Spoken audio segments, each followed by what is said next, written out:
तमाम मुश्किलात को दूर करने का वजीफ़ा आज के इस वीडियो में मैं आपके साथ शेयर करूंगी, तो इसलिए वीडियो को एंड तक ज़रूर देखिएगा।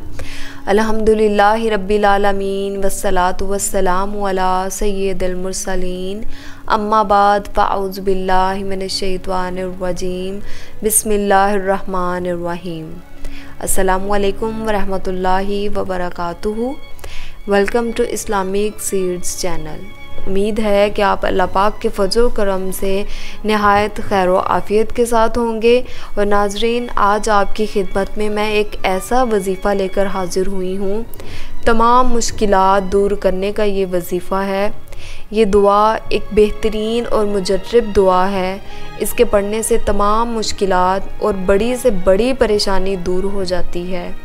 ताहम हर नमाज के बाद कसरत के साथ इसका विर्द करें तो अजर व सवाब भी मिलेगा और मुश्किल भी हल होगी अल्लाह पाक के फजलो करम से इंशाअल्लाह।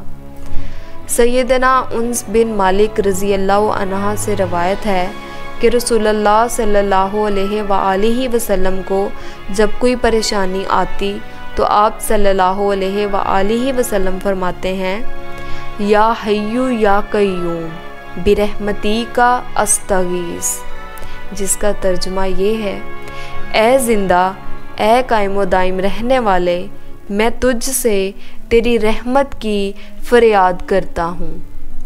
हदीस शरीफ के मुताबिक अगर कोई शख्स वज़ू की हालत में कसरत से इस्तग़फ़ार की मज़कूरा दुआ का विर्द करता है तो इसकी तमाम परेशानियां और मुश्किलात दूर हो जाएंगी। और अगर जुमेरात के दिन मगरिब की नमाज के बाद से जुम्मे के दिन मगरिब की नमाज के बाद तक पढ़े और ये अमल मुसलसल 3 जुमे तक करे तो यकीनन इसकी मुश्किलात दूर हो जाएंगी।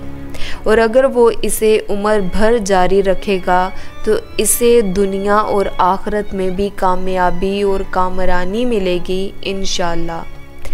मिलते हैं नेक्स्ट वीडियो में एक नए टॉपिक के साथ। तब तक मुझे दीजिए इजाज़त। और जिन लोगों ने अभी तक मेरे चैनल को सब्सक्राइब नहीं किया सो जल्दी जाके चैनल को सब्सक्राइब कर लीजिए ताकि मैं इस तरह की वीडियोस लेके आपकी खिदमत में हाजिर हो सकूं। फ़ी ईमान अल्लाह।